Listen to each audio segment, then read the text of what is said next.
Hello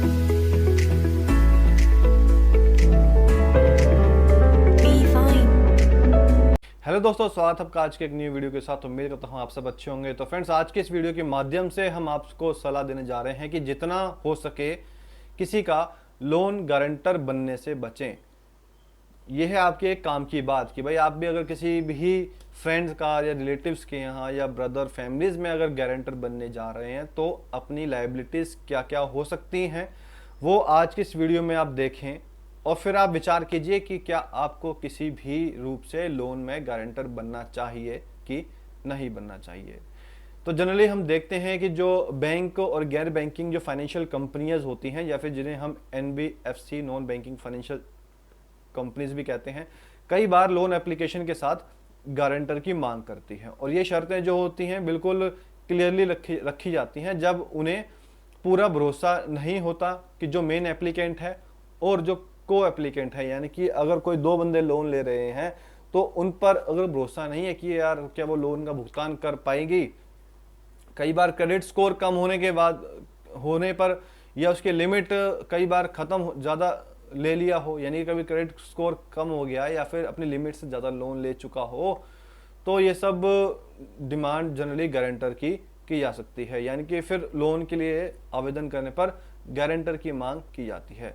और इसके अलावा जो आवेदक की उम्र है, जो एप्लीकेंट है, उसकी उम्र ज़्यादा होने पर भी ये शर्तें रख दी जाती हैं। यानी कि अगर कोई एक 50-60 साल का बंदा अगर लोन ले रहा है तो भी ये सब कंडीशंस रखी जाती है। लेकिन लोन जो है वो गारंटर बनने के अपने काफ़ी रिस्क होता है, मतलब लोन का गारंटर बनने में काफ़ी रिस्क होता है। वो कैसे होता है वो आपकी आज इस वीडियो की डाउट्स माध्यम से सारे डाउट्स आपके क्लियर होने वाले हैं, तो वीडियो को एंड तक जरूर देखें। तो आइए देखते हैं वो उन कारण के बारे में कि जिसकी वजह से आपके लिए रिस्की हो सकता है लोन का गारंटर बनना। तो सबसे पहली बात अगर हम करें कि आपके ऊपर पेमेंट की जिम्मेदारी आ सकती है। अब वो कैसे आएगी? अगर जो भी आपका मेन जिसने उधार लिया हुआ है या उसका कोई को एप्लीकेंट है वो समय पर अगर टाइम पर लोन की पेमेंट नहीं करता है या उस पर फेल हो जाता है, तो ऐसी कंडीशन में क्या होगा, जो बकाया राशि होगी लोन की उसको भुगतान की जो करने की जो जिम्मेदारी है वो गारंटर की होती है।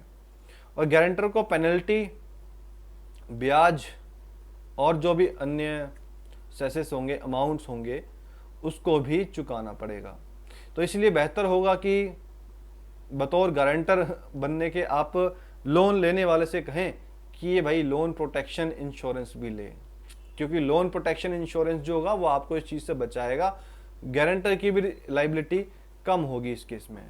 दूसरी बात करें कि भाई क्रेडिट स्कोर जो होता है वो कैसे प्रभावित हो सकता है इस केस में। तो लोन पेमेंट में डिफॉल्ट होने पर गारंटर का भी क्रेडिट स्कोर जो है वो प्रभावित होगा। क्रेडिट स्कोर क्या होता है? ये एक प्रकार का ये शो करता है कि बंदे की कैपेबिलिटी लिमिट कितनी है लोन लेने की, क्योंकि देखो वक्त का कुछ पता नहीं होता कब किसको लोन लेना पड़ जाए। तो जब आप अगर किसी और के गारंटर बने होंगे तो जनरली आपकी जो क्रेडिट लेवल स्कोर होगी वो बिल्कुल कम हो जाएगी।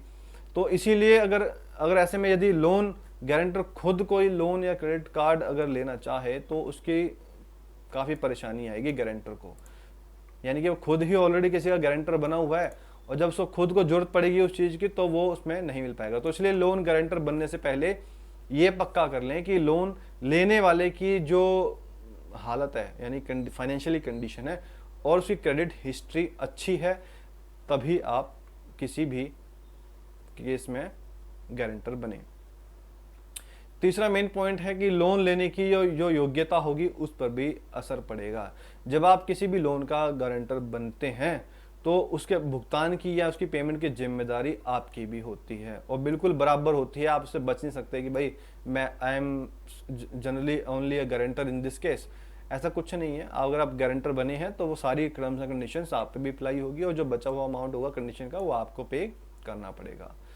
तो इसके चलते अगर लोन लेने में अगर आपकी जो योग्यता प्रभावित होती है, यानी कि आपकी जो एफिशिएंसी भी इफेक्टिव होगी, और यदि आप 40 लाख तक का लोन लेने की क्षमता रखते हैं और 20 लाख लोन के गारंटर हैं, यानी अगर हम बात करें यदि आप 40 लाख तक लोन लेने की अगर लिमिट रखते हैं और 20 लाख लोन के ऑलरेडी गारंटर बन चुके हैं, तो आपको जो है सिर्फ 20 लाख रुपए तक का लोन मिल पाएगा। ये आपको बाद में दोबारा एक बार रिपीट करना चाहूँगा कि क्या मेन पॉइंट्स हैं। सपोज कि आप किसी के 20 लाख रुपए के गारंटर बन चुके हैं, अब आपको जब पैसे की नीड पड़ी तो आप जो है, आपकी लिमिट है 40 लाख की और 20 लाख के आप ऑलरेडी किसी के गारंटर बने हुए हैं, तो आपको जो लोन मिल पाएगा बैंक से वो मिल पाएगा जस्ट 20 लैक्स। तो आपको गारंटर बनने की वजह से 20 लाख का नुकसान हो रहा है। तो इसीलिए ये सब ड्यूटीज और लाइबिलिटीज होती हैं before appointing as an guarantor in any case in loan cases. Main last point है, गारंटर की जो भूमिका से हटना मुश्किल, यानी कि गारंटर जो एक बार पिक्चर में आ गया वो उससे बच नहीं पाएगा। लोन का गारंटर बनने के बाद आप जो हैं तब तक उस रोल से ख़त्म नहीं हो पाएंगे जब तक कि बैंक और जो जिसने उधार लिया हुआ है वो नया गारंटर नहीं तलाश लेते। तो इसीलिए अगर आपको लगता है कि ये काम आसान है तो ये आपकी गलत फहमी है, मतलब अपनी गलत फहमी दूर कर लीजिए। अगर आपको लगता है ये काम आसान है कि भाई किसी का भी गारंटर बन गए किसी भी केस में तो कुछ नहीं होगा, तो इसीलिए इस चीज़ से दूर रहिए। अगर आप भी किसी के गारंटर बने हैं तो फिर आपको भी इन बातों का ध्यान रखना जरूरी है। यानी कि एक बार गारंटर बनने के बाद आप तब तक उस अपनी लाइबिलिटी से नहीं बच सकते जब तक कि बैंक या फिर उधारकर्ता जो है एक नया गारंटर अपॉइंट ना कर ले। और क्योंकि देखो उसने पेमेंट करनी है, पेमेंट टाइम से करे या ना करे या उसको कितना टाइम लेगा आप नहीं जानते हैं, लेकिन आप तो उस केस में फंस गए ना बीच में। आपकी जो ड्यूटी बनी हुई है ना उसमें कि भाई अगर मेन जो जिसने लेंडर है उधार लिया हुआ अगर वो भाग जाता है तो आपकी जो ड्यूटी फिर बनी है भाई उसको पेमेंट ही करता रहे, फिर आपको अपने लोन लेने की जरूरत पड़ गई तो फिर आपको धक्के खाने पड़ेंगे। तो दोस्तों ये था आज का इम्पोर्टेंट वीडियो एक जनरल कंसेप्ट पे कि भाई लोन लेने से बचें और या फिर किसी का लोन गारंटर बनने से बचें। जनरली गारंटी भी काफ़ी टाइम की होती है लेकिन लोन गारंटर जो होते हैं उसमें एक heavy quantum of money involve होता है, क्योंकि एक बहुत बड़ा अमाउंट जो है इन्वॉल्व होता है। क्योंकि जनरली जब भी कोई होम लोन लेगा या कोई भी कार लोन या किसी भी एजुकेशन लोन तो उसमें जो गारंटर बनाएगा वो एक बहुत मोटे अमाउंट के लिए होता है। क्योंकि जिसने घर लेना है उसको 30 से 40 लाख का लोन लेना होगा, उसमें अगर कोई गारंटर बना दिया तो भाई वो फंस गया हो तो उसमें फिर। तो इसीलिए ये कुछ पॉइंट्स हैं इनको ध्यान में रखिए, किसी भी लोन का गारंटर बनने से बचें।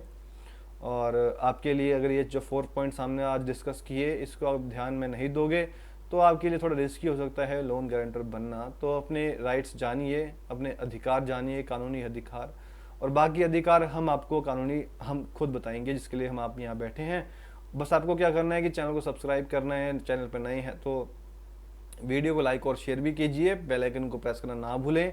कमेंट में अपने फीडबैक जरूर दीजिएगा ताकि हमें पता लगता रहे कि हमारी वीडियो कहाँ तक पहुँच रही है, कहाँ तक हमें वीडियो में सुधार करना चाहिए। जो भी आपके माइंड में कोई क्वेश्चन हो आप हमसे शेयर कर सकते हैं। तो दोस्तों मिलते हैं जल्दी आपको एक न्यू ब्लॉग के साथ, तब तक के लिए bye bye. Thanks for watching this vlog.